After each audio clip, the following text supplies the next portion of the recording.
Now let's deal with this issue of the New Testament books. This is extremely common. Most people in the culture believe that the books that are in the New Testament were chosen and decided at what's called the Council of Nicaea. The Council of Nicaea. This is a 16th century fresco depicting the Council of Nicaea. I found this online. How accurate it is, I don't know, but it's kind of a cool picture here. But the idea is that this council occurred, and at the council there were a bunch of different Gospels that were circulating. There were a bunch of other books that were circulating. There were things called the Gnostic Gospels, which were Gospels that were written by a particular heretical group of Christians or so-called Christians. There were other books. The church was always dealing with people writing books that were not legitimate, not from the apostles, not from the eyewitnesses. So what people believe in the culture is that at the Council of Nicaea, which was a Catholic council of bishops in 325 AD, that they decided, hey, look, we're going to keep out these Gospels, we're going to keep out these other books, and we are only going to have this particular set of books in the New Testament. All right, I'm not going to go through tonight the way the early church determined which books they would accept and reject. I simply want to deal with this idea that those books were selected at the Council of Nicaea. According to Britannica.com, this is what it says about the council. This is the description of what was taking place at the Council of Nicaea. First Council of Nicaea, 325. The first ecumenical council of the Christian church. Really, that's the ecumenical council of the Catholic Church. But anyway, meeting in ancient Nicaea, now Iznik, Turkey. So this was in Turkey. It was called by the Emperor Constantine I, an unbaptized Catholic, who presided over the opening session and took part in the discussions. He hoped a general council of the church would solve the problem created in the Eastern Church by Arianism, a heresy first proposed by Arius of Alexandria that affirmed that Christ is not divine but a created being. So Alexandria was in Egypt. So this heresy means false teaching. This false teaching had started to be developed in Egypt, that Jesus was not divine. He was not God. He was a created being. And this council was called, according to Britannica, to deal with this, primarily with this issue.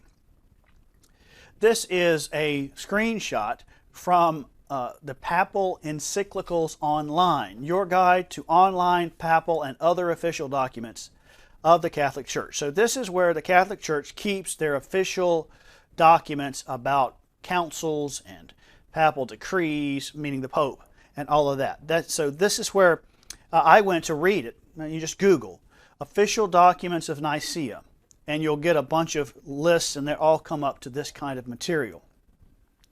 But so the official documents that were written and produced after that council are public knowledge. You can find those. You can read those. And here's what we find when we do the research. What was the results of this meeting of these bishops? First of all, they developed a profession of faith regarding the Trinity, known as the Nicene Creed. So if you look up the Nicene Creed, it's going to talk about the Father and the Son and the Holy Ghost, and that they're all God and they're of one substance, and so on and so on. It's really actually a fairly good description of the Trinity. All right, that came out of this council. And then there were 20 rules or laws that were known as canons. 20 canons, not canons like a gun, but canons as laws or rules. So after this was all over, they agreed on some stuff. And they agreed on 20 things. And you go and read it. You can read it online. I didn't want to take all the time to read it now. But I did. I read every one of them. And they deal with all kinds of things. They deal with bishops, presbyters, deacons. They deal with rebaptism, loans, excommunication. And of course they deal with this thing regarding the Arians and this heresy. They also include at the end, they write a letter to the Egyptians, to the Alexandrian Christians, regarding Arius. So the whole thing here was to deal with this heresy and to get the churches straight on it. And this is what we find a lot of times, setting aside now that this is Catholicism, and Catholicism at this time was different than it is now, I'm sure. But a lot of times what you find in church history is that the truth is hammered out on the anvil of error.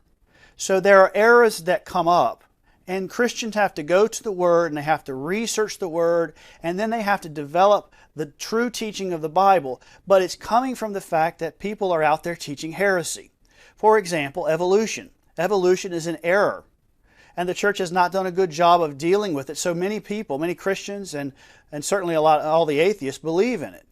But we are now, more and more people are hammering out from the Scriptures the truth about God in creation, the 6 days of creation, the millions of years and all that. You see what I mean? So we have to have this heresy come along so that we can hammer out the truth on that anvil of error. And this is really what had happened here. But what's most notable about this is what's missing in the official, all the documents that you can find that are official never mention anything about selecting books of the Bible. There was a book written a number of years ago by Erwin Lutzer called the Davinci Deception, and this whole idea of Council of Nicaea really got popular when Dan Brown published his book, The Da Vinci Code. And he made the case in that book, and it's a fictional book, but he made the case that the Council of Nicaea kept certain Gospels out and kept certain ones in because they didn't want the truth about Jesus' relationship to Mary Magdalene, I believe it was Mary Magdalene, to come out. We could talk about that some other time. But that caused the church to do a lot of research. And Erwin Lutzer, who is a great writer and a very good scholar, he wrote a book called The Davinci Deception. He deals with this. Let's read what he says. He says, historical works on Nicaea give no evidence that Constantine and the delegates even discussed the Gnostic Gospels or anything that pertained to the canon. The Gnostic Gospels were the ones that were claiming that Mary and Jesus had a relationship, right? There's much to be said about that, but we're just talking now about Nicaea. He's saying, look, when you look at the historical works, all the stuff that's been published, they don't even mention the canon. He goes on. 20 rulings were issued at Nicaea, and the contents of all of them are still in existence, as I just showed you. Not one of them refers to the issues regarding the canon.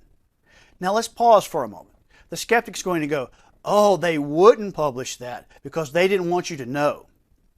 Well, why on earth at that time would they want to hide something that we now think is an issue? You see what I mean? We're 2,000 years later and we're looking back and we're making a claim. They wouldn't have even thought of that claim. They would have, if they had decided it, they would have published it.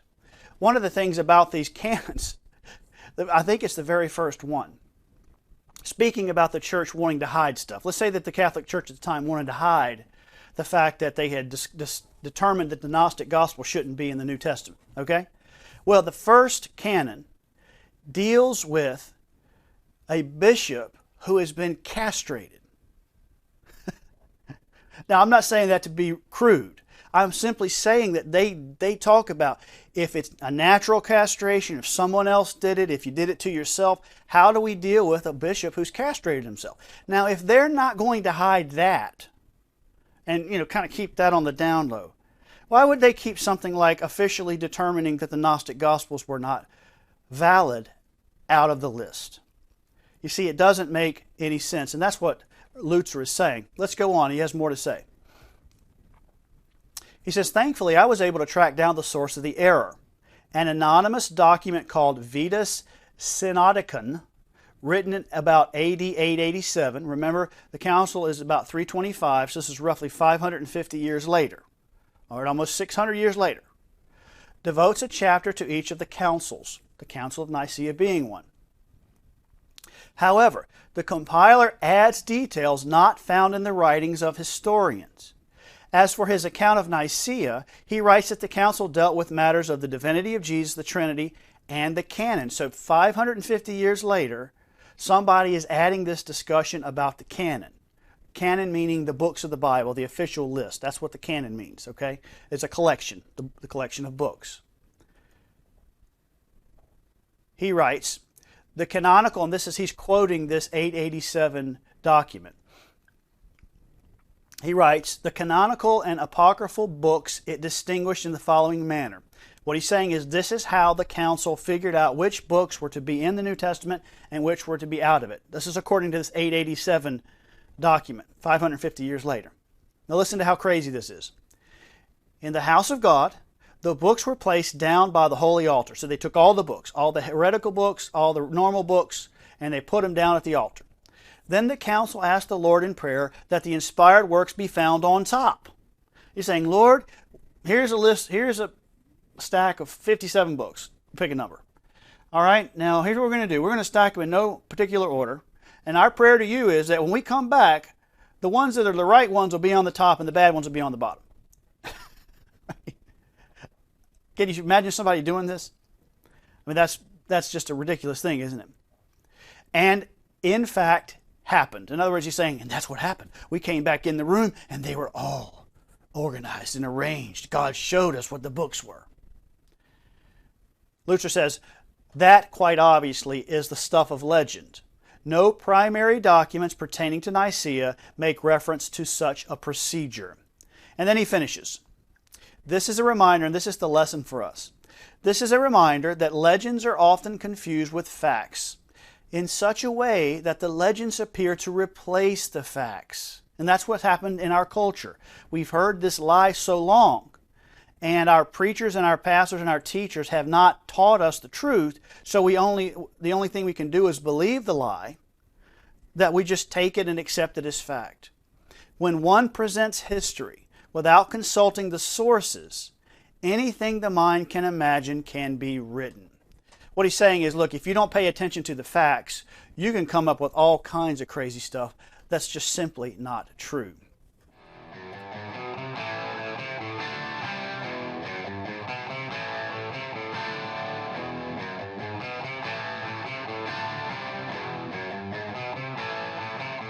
Love you in the Lord.